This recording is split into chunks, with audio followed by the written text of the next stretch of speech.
যেটা বলতে এসছি, ভুলে গেছি কি যেন বলবো। মনে পড়ছে। তো আমি জানি না আমার মতো আর তোমরা কারা কারা এরকম আছো। আমি না কোনো একটা জিনিসে ওপর কনসেন্ট্রেট করে থাকতে পারি না। আজকে যদি আমি খেলা দেখি, এই রিসেন্ট আমাদের ইন্ডিয়ান ওমেন্স টিম জিতলো, তা আজকেই আমার মনে হয় যে হ্যাঁ আমি ক্রিকেট খেলে সারা বিশ্ব দুনিয়া জিতে ফেলবো, নাম করে ফেলবো, এরকম একটা ইচ্ছা হয়।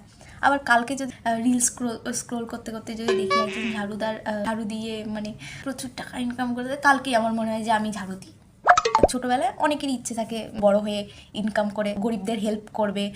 আমি রাস্তাঘাটে যখন দেখতাম যে কোনো লেবাররা বাড়ি বানাচ্ছে, সেখানে জল সিমেন্ট পাথর হচ্ছে মাখছে, আমার সেই সব দিকে কষ্ট হতো। আর আমি তখন দাঁড়িয়ে দাঁড়িয়ে ভাবতাম যে আমিও বড় হয়ে লেবার হবো, আর লেবার হয়ে তাদের সাথে কাজ করে তাদেরকে হেল্প করবো। মানে এইরকম ধরনের বলদামি বুদ্ধি কি খালি আমার মাথায় আসতো, নাকি আমার মতো এইরকম কি তোমরা কেউ আছো? তাহলে আমাকে নিচে কমেন্ট করে বলতে পারো।